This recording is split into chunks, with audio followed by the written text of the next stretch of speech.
Bonjour Élodie Cazobiel. Bonjour Stéphanie. Bonjour, infirmière diplômée d'État. Ouais. Je suis très émue parce que j'ai assisté à cette audition de l'Ordre des infirmiers de Paris, c'est bien ça? Ouais. C'était émouvant, votre avocat est intervenu, le président était très à l'écoute.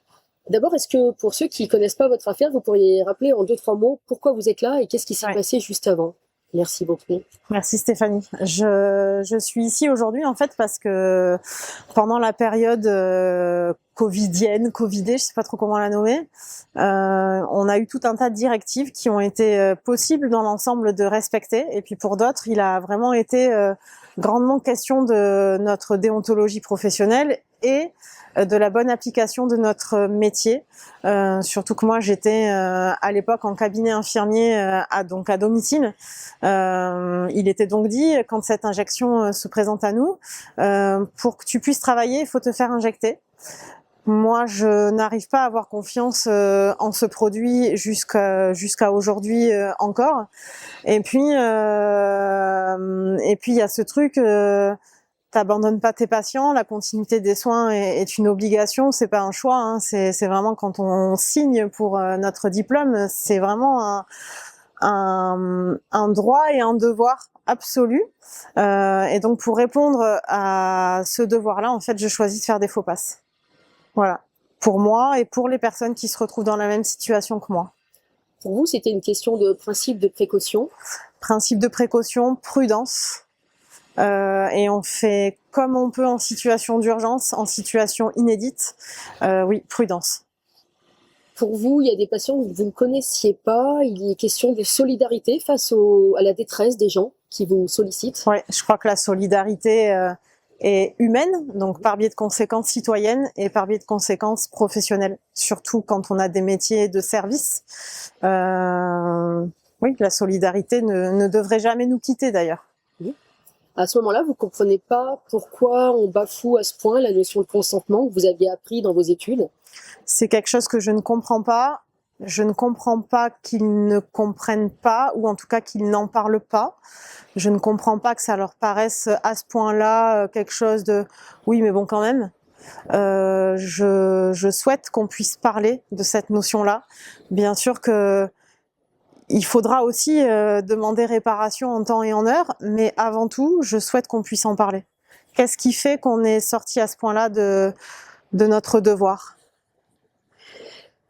Vous êtes très perturbé à ce moment-là. Vous faites, j'imagine, beaucoup de recherches. Ouais.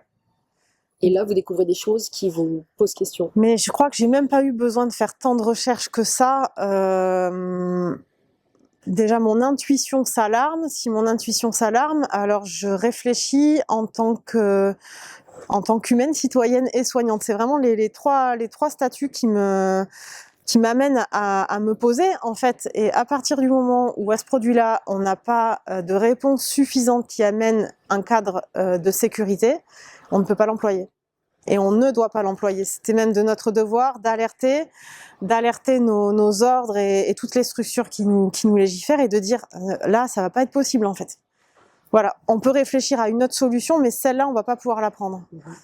Or, ça n'a jamais été possible de demander à converser, et même dans ma démarche juridique que je vis maintenant depuis 3 ans et demi, à aucun moment une séance de médiation n'a été acceptée.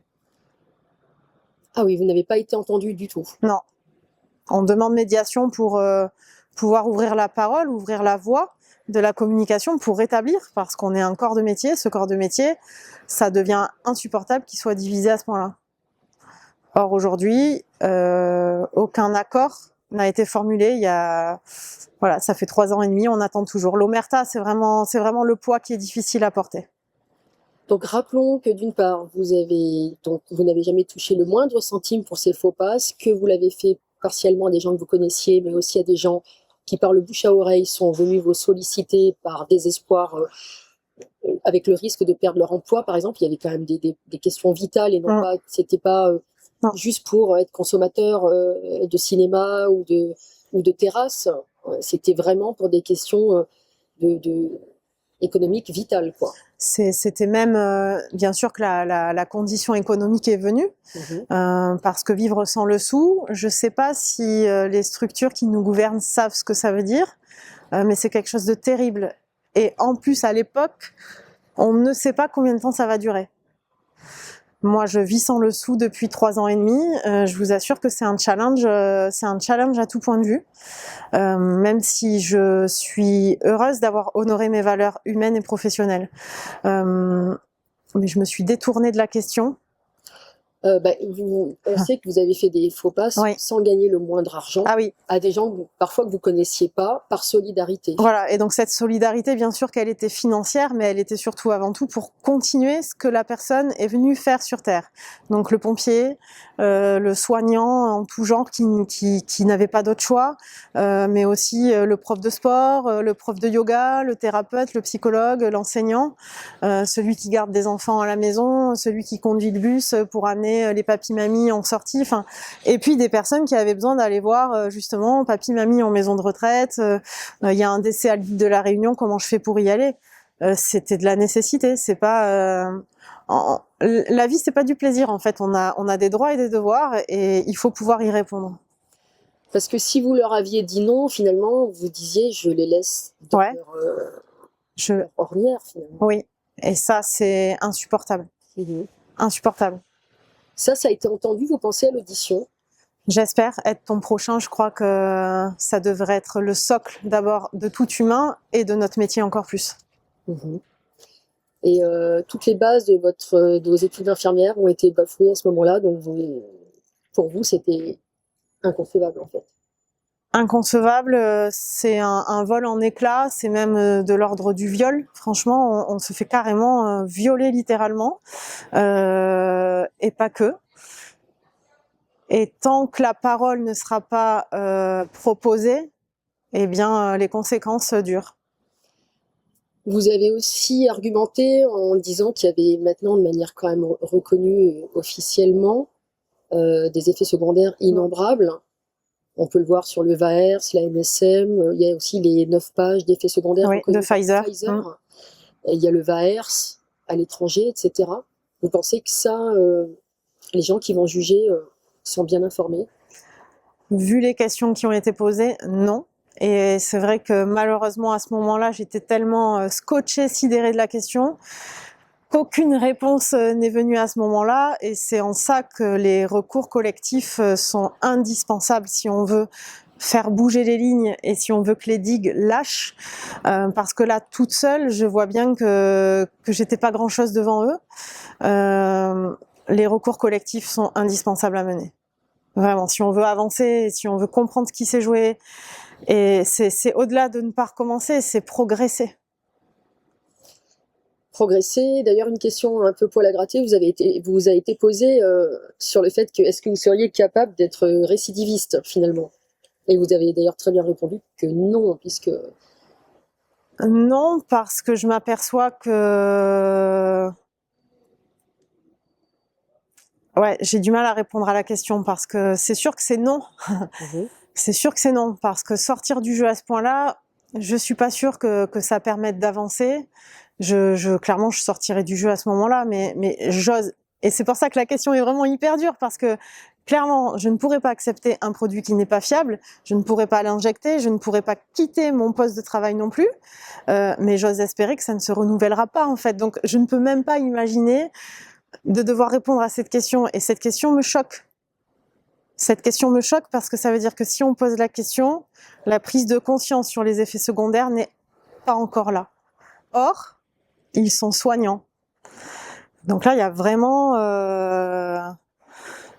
quelque chose à comprendre. Ils savent qu'en plus, leur décision fera peut-être jurisprudence. J'espère qu'ils le savent. Vous dites aujourd'hui, finalement, j'ai pas un rond, mais je suis plus riche et plus libre que jamais. Vous l'avez dit chez Nexus. Oui. Vous pouvez le redire ici parce que ça, c'est plutôt... Oui. Qu'est-ce que la pauvreté? Qu'est-ce que la richesse? Financièrement, en effet, c'est plus que la galère avec un endettement colossal. Mais la richesse d'être en phase avec ce que nous devons être ici sur Terre, la richesse d'honorer ses valeurs, la richesse d'honorer Dieu, la richesse d'honorer les 10 commandements, la richesse d'honorer même les sermons qu'on a signés lorsque nous nous sommes engagés dans cette profession. Eh bien, je suis heureuse de pouvoir être debout et alignée en ces valeurs-là si profondes. Vous savez que le combat que vous avez mené pour les théâtreux peut faire penser à celui d'Antigone qui a lutté contre des lois illégales, des lois des hommes. Oui, oui. Seul contre tous, et aujourd'hui, la magie veut que je ne suis pas seule contre tous. Et c'est ça qu'il est, je pense, grand temps aujourd'hui de mettre en valeur. Voilà. Cet esprit de collectif qui ne cesse de grandir. Et en plus, un collectif qui est multi-profession, multi-âge, multi-couche sociale. C'est finalement qu'est-ce qui nous dirige tous, c'est la puissance de la vie. Pour terminer, vous gardez espoir, puisque finalement, on a vu qu'il y avait quand même une assez belle écoute en face de vous, globalement. Est-ce que vous avez quand même espoir? Alors, j'allais dire égoïstement, mais c'est mal placé. Je suis venue clairement pour venir chercher l'autorisation, la grâce de pouvoir à nouveau professer avec ce diplôme, parce que je crois que ce diplôme est sacré. Ça, c'est la raison personnelle qui m'amène ici aujourd'hui. La raison générale qui m'amène ici aujourd'hui, c'est qu'on puisse avancer, que les digues puissent lâcher, qu'il puisse y avoir des fissures qui nous permettent de nous réunir et d'avancer. Donc oui, j'ai espoir, parce que il y a eu beaucoup de questions. Et je me dis que s'il y a des questions, c'est qu'il y a quand même quelque chose qui manifeste la question. Et donc si manifestation de question il y a, c'est qu'il y a de l'espoir. Merci beaucoup, Élodie Cazolienne. Merci Stéphanie.